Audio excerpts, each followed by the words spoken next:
नमस्कार, जनप्रभा सुपरफास्ट में आपका स्वागत है। मैं हूं हेमेंद्र सिंह। एक नजर डालते हैं आज की सुर्खियों पर। डीएमके प्रमुख एमके स्टालिन बने तमिलनाडु के नए मुख्यमंत्री। राज्यपाल बनवारी लाल पुरोहित ने दिलाई पद एवं गोपनीयता की शपथ। असम में मुख्यमंत्री पद को लेकर गृहमंत्री के आवास पर हुई बैठक। संसदीय बोर्ड से जानी गई सोनोवाल और हेमंत पर सबकी राय। बैठक में संघ ने सोनोवाल को एक और मौका देने का दिया सुझाव। यूपीपीएल और असम गण परिषद हेमंत को देखना चाहता है सीएम। देश में कोरोना से बिगड़ते हालात के बीच विदेशी मदद जारी। पोलैंड से भारत आए 100 ऑक्सीजन कंसंट्रेटर। बैंकॉक से क्रायो कंटेनर लेकर भारत पहुंचा वायुसेना का विमान। ऑक्सीजन की आपूर्ति के लिए किया जाएगा इस्तेमाल। अमेरिकी कंपनी फेडेक्स भारत की मदद को आई आगे। विमान के जरिए 3400 से अधिक ऑक्सीजन कन्वर्टर भेजेगी मुंबई। आंध्र तेलंगाना से दिल्ली आने वालों के लिए 14 दिन का क्वारंटीन जरूरी। मुख्य सचिव ने संबंधित अधिकारियों और विभागों को जारी किया आदेश। केजरीवाल ने केंद्र से की प्रतिदिन 700 टन ऑक्सीजन की मांग। बोले ऐसा होने पर हर बीमार व्यक्ति को मिलेगी ऑक्सीजन। दिल्ली में 48 ऑक्सीजन संयंत्र स्थापित करेगी दिल्ली सरकार। कमी को पूरा करने के लिए फ्रांस से आयात किए जा रहे 21 संयंत्र। ऑक्सीजन कंसंट्रेटर खरीदने की होड़ के बीच आईसीईए ने दी सलाह। काम मरीजों के लिए न्यूनतम 5 लीटर प्रभाव वाले कंसंट्रेटर उपयुक्त। यूनिसेफ ने भारत में कोरोना के हालात को बताया भयावह। कहा ये पूरी दुनिया के लिए खतरे की घंटी। होम आइसोलेशन के लिए केंद्र सरकार ने जारी की नई गाइडलाइन। बिना डॉक्टरी सलाह के कोई भी दवा ना ले मरीज। राजस्थान में 10 से 24 मई तक लगाया गया पूर्ण लॉकडाउन। कोरोना संक्रमण के चलते गहलोत सरकार ने लिया फैसला। देश में कोरोना वायरस की दूसरी लहर लगातार बरपा रही है कहर। 24 घंटे में आए 4,14,000 केस। 3,927 लोगों की गई जान। देश में कोरोना संक्रमितों का आंकड़ा 2 करोड़ 14 लाख के पार, जबकि अब तक 2,34,000 लोगों की गई जान। देश में इलाज करा रहे मरीजों की संख्या 36,44,000 के पार। अच्छी खबर यह है कि अब तक 1 करोड़ 76 लाख लोग हुए ठीक। रायबरेली के सलोन से भाजपा विधायक बहादुर कोरी का निधन। संक्रमित होने के बाद लखनऊ के अस्पताल में चल रहा था इलाज। टीकाकरण अभियान को रफ्तार देने की कवायद में जुटी केंद्र सरकार। प्राइवेट कंपनियों को मिल सकती है वैक्सीन बनाने की अनुमति। महाराष्ट्र के वर्धा में शुरू हुआ रेमडेसिविर इंजेक्शन का प्रोडक्शन। केंद्रीय मंत्री गडकरी ने अमेरिकी फार्मा कंपनी से कराया था करार। जम्मू कश्मीर के राजौरी में लगा ऑक्सीजन कंसंट्रेटर प्लांट। 1000 लीटर प्रति मिनट है क्षमता, मिलेगी राहत।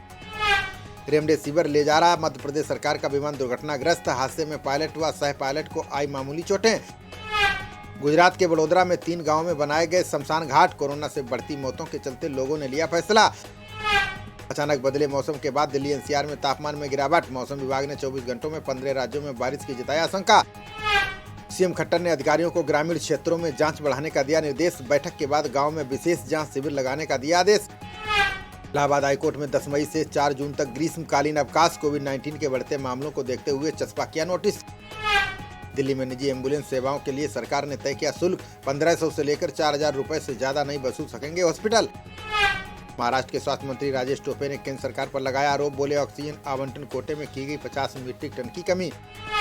20 मई से शुरू होगा लॉस एंजल्स भारतीय फिल्म महोत्सव। रीमा दास की लघु फिल्म फॉर ईच अदर का किया जाएगा प्रदर्शन। ममता बनर्जी ने कई आईएएस अधिकारियों का किया तबादला। अनिवार्य प्रतीक्षा सूची में रखे गए हैं एसपी श्रीहरि पांडे और अजित सिंह।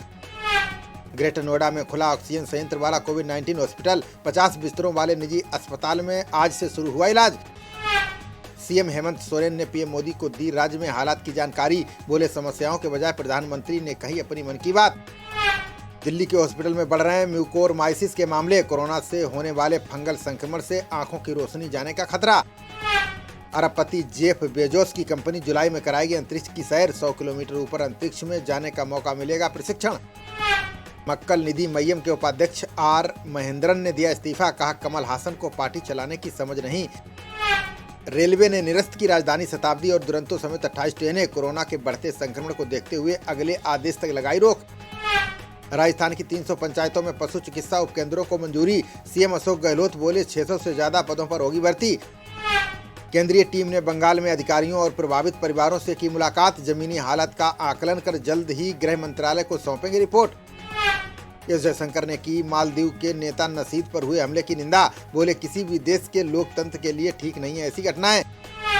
तेलंगाना के मुख्यमंत्री ने लॉकडाउन लगाने की संभावना से किया इनकार। बोले इससे जनजीवन के साथ ही अर्थव्यवस्था पर पड़ेगा बुरा असर। आज एसबीआई की डिजिटल सेवाएं रहेंगी प्रभावित। रखरखाव से जुड़े कार्यों के कारण इंटरनेट बैंकिंग पर भी पड़ेगा असर। सीएम अमरिंदर सिंह ने पंजाब के सांसदों से की अपील। बोले ऑक्सीजन और टीकों की आपूर्ति बढ़ाने के लिए केंद्र पर बनाएं दबाव। असम सीएम सर्बानंद सोनोवाल ने की कोविड-19 की स्थिति की समीक्षा, अधिकारियों को दिए दवाओं की कालाबाजारी रोकने के आदेश। बिस्तर घोटाले के आरोपों पर बीबीएमपी के कोविड बार रूम में छापेमारी, भाजपा सांसद तेजस्वी सूर्या ने पैसे लेकर बेड देने का लगाया था आरोप। जयराम रमेश ने केंद्र से की दवाओं के निर्माण के लिए लाइसेंस देने की अपील, बोले पेटेंट छूट से कम कीमत के टीकों के विनिर्माण में आएगी तेजी। बिहार सीएम नीतीश कुमार ने अधिकारियों को दिया निर्देश, बोले लॉकडाउन के दौरान इच्छुक लोगों को उपलब्ध कराएं रोजगार। इंग्लैंड के खिलाफ लंबे दौर के लिए टीम इंडिया का चयन आज, ओपनर पृथ्वी शॉ की होगी टेस्ट टीम में वापसी। कोरोना मामलों के चलते 30 सदस्यीय बड़ा दल भेजेगा बीसीसीआई, भारतीय टीम को इंग्लैंड में 14 दिन रहना होगा क्वारंटीन। 18 से 22 जून तक न्यूजीलैंड से टेस्ट चैंपियन का फाइनल खेलेगा भारत। इंग्लैंड से 4 अगस्त से 14 सितंबर तक टेस्ट सीरीज खेलेगी टीम इंडिया। इंग्लैंड में कराए जा सकते हैं आईपीएल के बचे हुए मैच, इंग्लिश काउंटी की तरफ से प्रस्ताव दिए जाने की खबर। पूर्व क्रिकेटर लक्ष्मी रतन शुक्ला कोरोना की लड़ाई में आए आगे, आईपीएल की कमाई बंगाल के मुख्यमंत्री राहत कोष में दी दान। खबरों का सिलसिला जारी रहेगा, देखते रहिए जनप्रवाद। नमस्कार।